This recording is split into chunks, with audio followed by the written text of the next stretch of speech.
Hey, it's Heidi from A Lively Hope, back with our next in the Watercolor Fun for Beginners series. Today we are designing our own planet.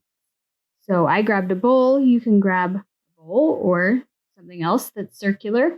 And you're going to use a pencil and lightly trace around that right in the middle of your page. You want to make sure to leave space around the edges because we're going to be adding a background later. So using a medium to large watercolor brush, you're going to fill that circle with water only at this point, and you're going to go carefully right up to the edges where the pencil line is and just completely fill that with water. We don't want it so wet, but if you live in a dry place like me, you might need to add more water than you expect.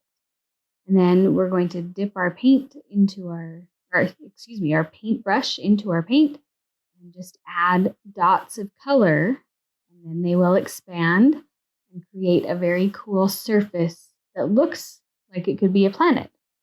I'm choosing to use only cool colors this time, blues and purples and maybe green, but you could choose whatever color combination you want. I love it when it blooms like that. Super fun to watch. So what we want to do is fill up our whole circle,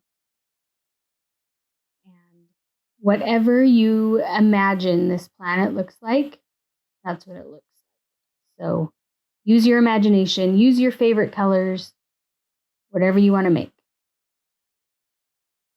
Once this is dry, we'll come back and add the background.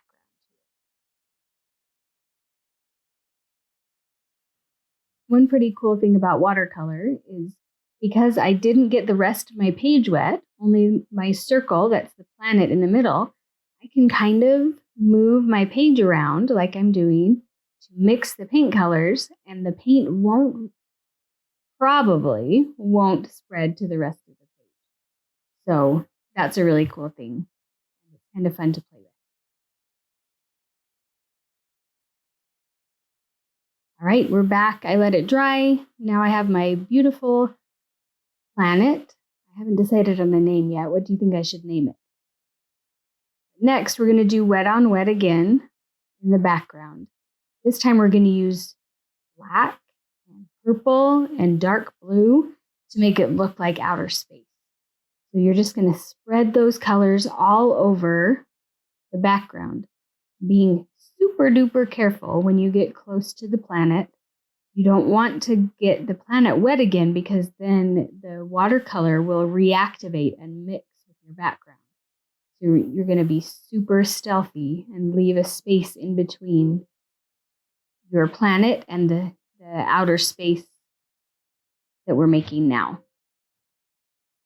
So we're just going to go all around the outside of our page, moving the water along with us, and then adding more black and purple and blue and really whatever outer space colors you want to add. If this version of space looks different in your imagination, then go ahead and do that. But this is what I decided to do.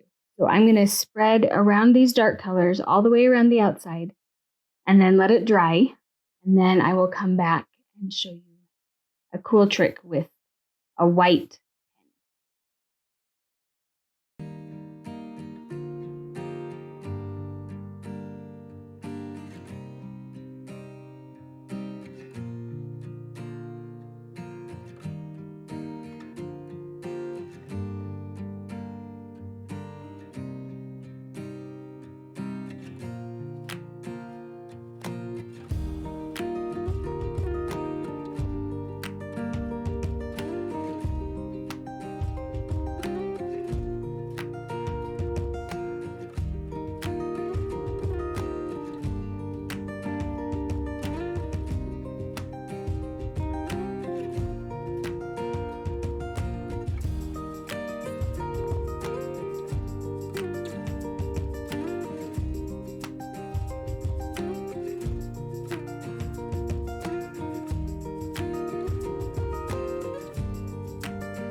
right, I'm back. My page is completely dry now, and I have 3 different pens that I'm going to try. I have a Posca paint pen, which is white, and then I have a Jelly Roll pen, which is white, and a Uniball pen, that's also white. It's really fun to go over dark colors and add some details with this white paint or paint pen. So you can draw stars, you could do little dots or circles. I'm going to do a combination of both stars and circles just to add some fun details. And then that's it. If you don't have a white pen, that's totally fine. This is just a fun extra thing you could do. I can't wait to see what you've been working on. Happy painting.